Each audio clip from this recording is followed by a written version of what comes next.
Denji is a very poor and lonely boy. After his father committed suicide, Denji was forced to pay off his father's heavy debt to the Yakuza. Because of that, he spends his life selling parts of his own body and doing hard labor. In these harsh conditions, he meets a small devil that looks like a dog, named Pochita, a devil with a chainsaw on its head. Denji saves Pochita from death with his own blood, and in exchange, Denji and Pochita become partners and start hunting devils for the Yakuza to reduce Denji's debt. But even with all this hardship, Denji has many small and simple dreams. A normal life, a real breakfast, a girl by his side, things that have always been out of his reach. However, the Yakuza, who have been deceived by a zombie devil, decide to sacrifice Denji. They tear him into pieces and throw him into a dumpster. Denji's blood brings Pochita back to life. And because Pochita doesn't want Denji to die, he merges his own heart with Denji's and essentially takes over his body. Denji comes back to life. But this time, as the Chainsaw Man chainsaws burst out of his body, and he kills all the Yakuza and the zombie devil. After the massacre, a woman named Makima, who is a high-ranking officer in the Public Safety Devil Hunter organization, enters the scene. She immediately realizes that Denji is half human and half devil. She gives him two choices. Come work for me, and I will give you food and a good life, or I'll kill you right here. Since Makima is the first person who has ever shown kindness to Denji, he accepts her offer, and this becomes the beginning of a new life. Or maybe, the beginning of his downfall. After the zombie massacre, Denji is taken by Makima to the public safety headquarters. He still doesn't know if this new life is a dream come true or just another cage. Makima, with a gentle but controlling tone, tells him, from now on, he is her dog, that if he works well, he gets food and a place to live. If he refuses, he dies. Denji can't tell whether Makima is kind or terrifying. He knows this isn't freedom, but her attention means everything to him. And now he finds a new dream, to touch a girl's chest. That one simple desire becomes the driving force of his life. For the first time, Denji eats a real breakfast: bread, jam, soup, and sausage, everything he once only fantasized about. Then Makima introduces him to his new division and assigns him a partner. A serious, cold, easily irritated guy named Aki. Aki hates Denji instantly. He believes Denji doesn't care about saving people and only wants to mess around. Aki tries to scare him and force him to quit, but Denji fights back and actually wins, proving he's determined to stay in the end. Makima decides Denji and Aki will live together, even if they can't stand each other. And just as things were already awkward enough, a new teammate joins the squad. Power, loud, chaotic, unpredictable, and a devil herself. Denji sees just one thing. This might be my chance to reach my dream. Power officially joins the team. Loud, rude, and completely uncontrollable, because she's actually a devil herself, just in a human body. She says she once had a cat named Meowie, the only thing she ever cared about. But a bat devil kidnapped Meowie, and now she needs help to save it. Power tells Denji, if you help me, I'll let you touch my chest. And for Denji, that's the greatest motivation in history. Without thinking, without planning, without even getting permission from the organization, Denji follows Power. But it was a trap. The bat devil was waiting for Denji. Power wanted to sacrifice Denji to get Meowie back, because she thought Denji was just like every other human.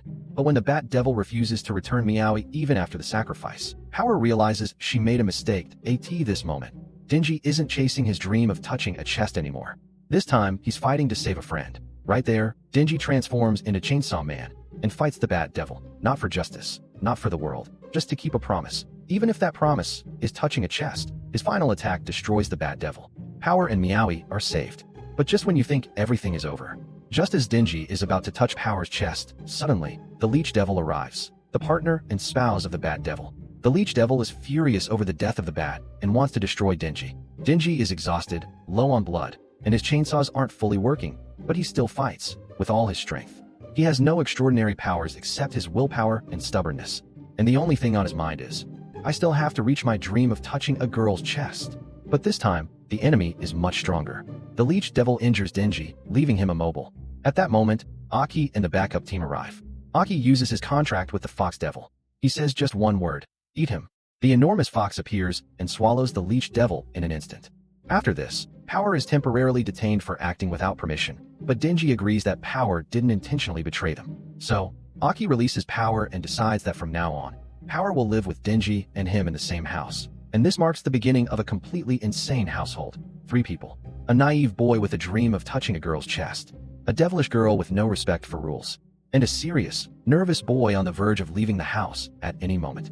Denji was cleaning the mess in the bathroom made by Power when Power, with a mischievous look, approaches him and says, "You're allowed to touch my chest 3 times. Denji, eyes wide with childlike excitement, replies, "Really? 3 times?" and immediately starts. The first time, Power's breast enlargement pad falls off. The next times, the situation repeats, but Denji, after all this anticipation, is surprised to realize that the dreamy feeling he expected wasn't there. Excited and a little embarrassed, Denji goes to Makima and says, "I've wanted to do this my whole life, but now that I've done it, it felt like nothing." Makima, with her usual cold calmness, smiles and says, "True feelings only arise when touch is accompanied by connection and understanding. But if you're looking for something beyond that, I have an offer. If you kill the gun devil, I'll do anything you want." With shining eyes and a trembling voice, Denji says, "Anything?" And Makima seals the new contract for his life with a single glance. Makima explains to Denji that when the gun devil first appeared, it killed hundreds of thousands of people worldwide in just minutes. After the attack, the body of the gun devil was torn apart, and its pieces were scattered like metal bullets across various lands. Each piece of these bullets holds the power and smell of the gun devil. That's why when other devils come near these pieces, they grow stronger and are attracted to them. If they follow the pieces, they can find the gun devil's location. To hunt the gun devil, a special team is formed. Aki, the team leader, calm, serious, with deep hatred for the gun devil, as it killed his family. Denji, the hybrid devil hunter, his only goal is to get into a relationship with Makima. Power, the bloodthirsty devil, loud, a liar, but sometimes oddly attached to Denji and Aki. Himino, the senior hunter, Aki's old teammate, who has a contract with the spirit devil and has deep feelings for Aki. Arai, the rookie, serious and anxious, easily frightened, but wants to prove himself. Kobini, the rookie, built from fear and anxiety, but later proves to be much more dangerous than she appears. The six-member team follows a trace of the gun devil and arrives at an old, abandoned hotel. As they enter, a small devil attacks. Himino uses the power of the spirit devil to hold it back, and power makes a swift move and destroys it. Everyone thinks the job is done.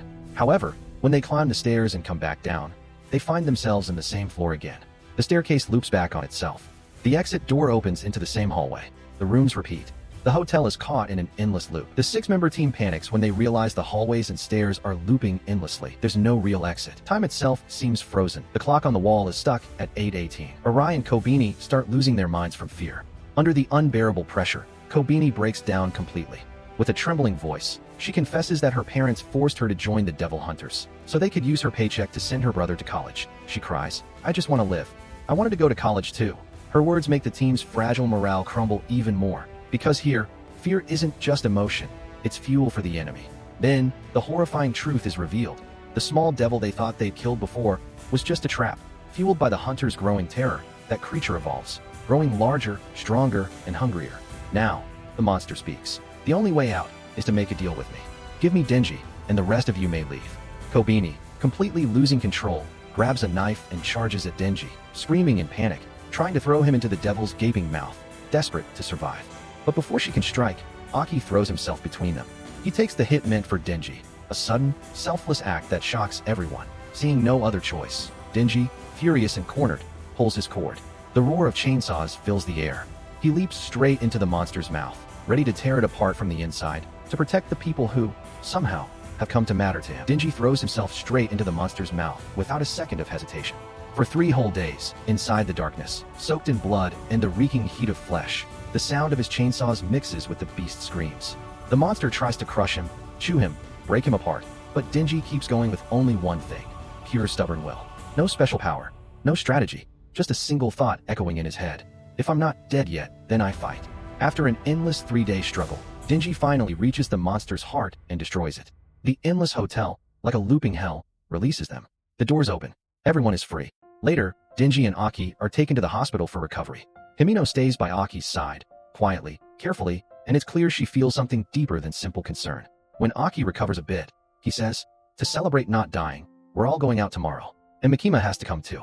The celebration begins at a busy restaurant. Laughter, loud voices, and glasses being emptied one after another. Himino gets drunk, her cheeks warm and flushed. She leans in close to Denji and says, "Let's kiss." Denji freezes. He always dreamed that his first kiss would be with Makima. But temptation is louder than logic. They kiss, and suddenly, Himino throws up. Her vomit goes directly into Denji's mouth, in front of everyone, right in the middle of the party. Denji's first kiss becomes a memory soaked in warm, sour humiliation. After the party, a still drunk Himino brings Denji back to her place. Denji is exhausted, dazed, and confused.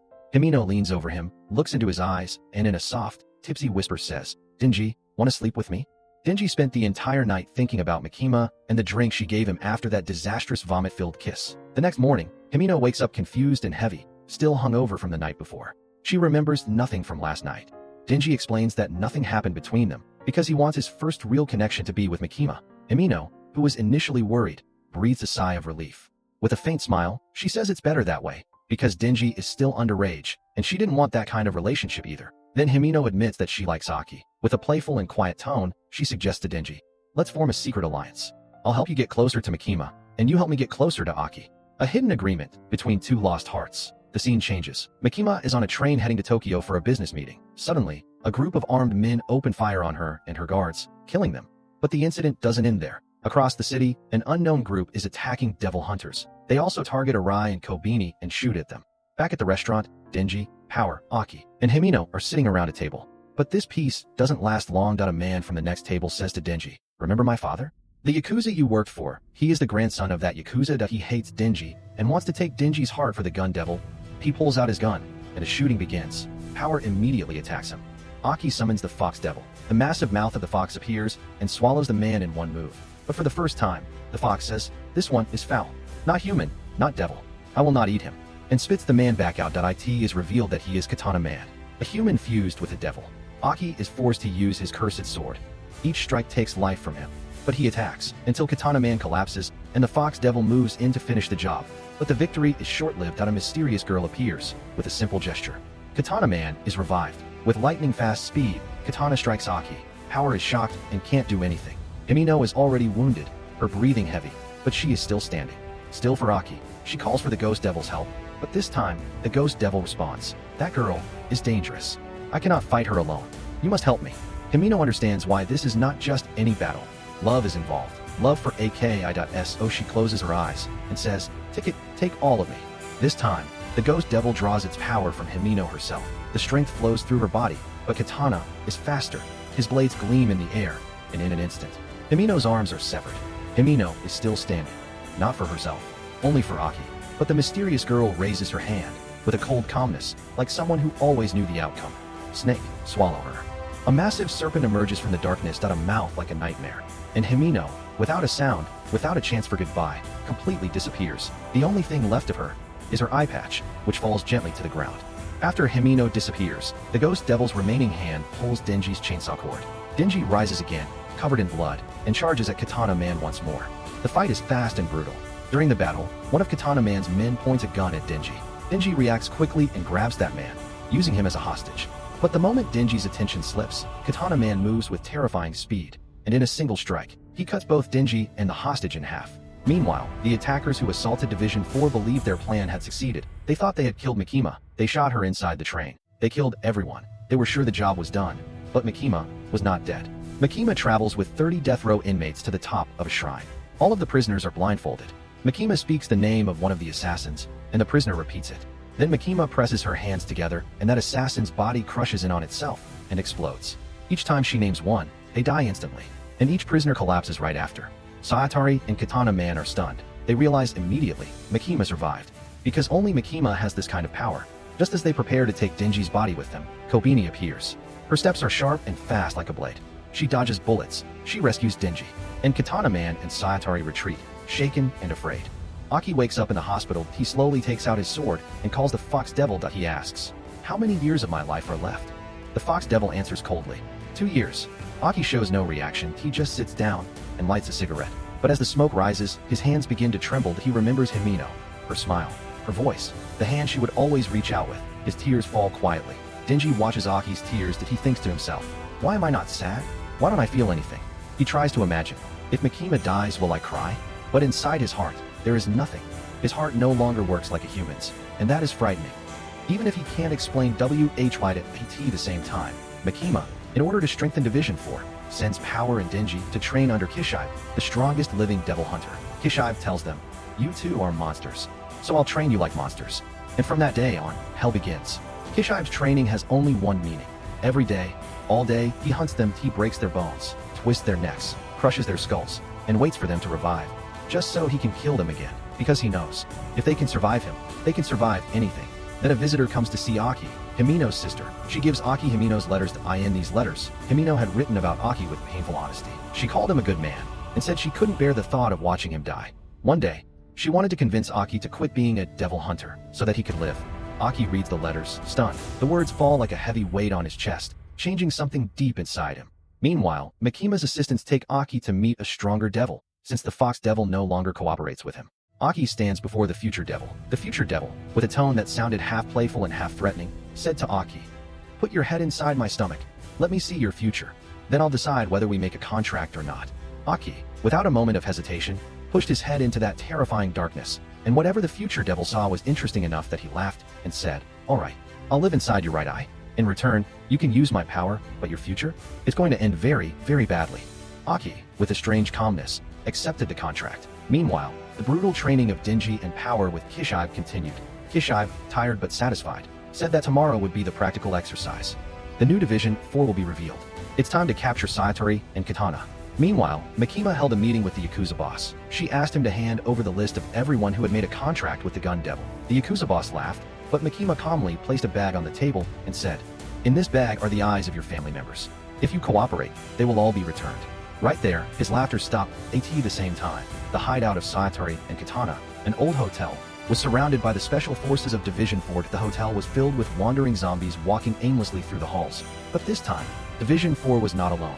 The new team was introduced, the Shark Fiend, a wild creature that can swim through any surface, walls, floors, even air. The Violence Fiend, so dangerous that he must always wear a poison mask to protect others. The Spider Devil, moving in human form, calm, unless you look at her with mockery. And the Angel Devil, peaceful, with no hostility, but physical contact with him means death. The forces began clearing the hotel. Aki, Power, Denji and Kobeni made their way towards Satori and Katana. Aki stepped out of the elevator. Several Gun Devil followers opened fire at him. Aki opened his right eye. Time and movement slowed in his vision. The power of the future had activated. Seconds later, all of them were lying dead on the floor. Aki saw Satori. Satori, cold and emotionless, raised her hand and shouted, "Ghost, kill him." And now, the ghost against the future. Aki, standing between death and the path ahead. The Ghost Devil attacks Aki, wrapping its hands around his throat, trying to choke the life out of him. Aki struggles, but can't fight back. He's losing strength fast. Suddenly, he remembers Himeno, and the very first cigarette she gave him. When he opens his eyes again, he realizes the Ghost Devil has stopped. In its hand, that same cigarette, a message from Himeno beyond death. Aki recalls her words. The Ghost Devil doesn't have eyes. It sees through fear. Don't be afraid, and it won't see you. With calm determination, Aki walks past the monster, climbs above it, and cuts off its head in one clean motion. Sawadori tries to summon the snake devil to escape, but before she can move, Kobeni appears silently behind her and presses a knife against her throat. Aki orders, "Keep her alive." Meanwhile, Denji and Power ride the elevator upward. Power gets off on one floor to fight a horde of zombies, while Denji continues upward alone, where Katana is waiting for him. Katana demands revenge for his grandfather's death, and their intense battle begins. During the fight, Katana yells, "Why are you siding with the devil hunters?" Denji grins and answers, "For food, a warm place to live, and maybe a little gift from Makima." But the truth is, Denji's biggest motivation lies in something much simpler and wilder. Their battle moves into a speeding train, where Katana gains the upper hand. As Denji tries to protect the passengers, Katana slices off both his arms, mocking him and telling him to beg for mercy. But Denji remembers Kishibe's brutal training. Never give up. In a flash, Denji lunges forward, using the chainsaw from his head to slice Katana clean in half. Later, since Katana's body can regenerate just like Denji's, Denji ties him up inside the train, waiting for the police to arrive. But before that, he turns to Aki with a smirk. "Hey, before they get here, let's have a little contest to pay him back for Himeno. Whoever makes him scream first wins." Aki hesitates, but the thought of Himeno pushes him forward. And for once, they both share a quiet laugh. The operation ends successfully. All members of the enemy faction are captured. Makima delivers a full report to her superior, Satori. The one who had made a contract with the Gun Devil has committed suicide. The team managed to recover half of the Gun Devil's flesh. At last, that fragment has begun to move toward its original body. And finally, in the closing moment, a mysterious short-haired girl calls out softly, "Denji." The screen fades to black. And so begins the next chapter of Chainsaw Man. If you enjoyed this recap, don't forget to like and subscribe so you won't miss what happens next.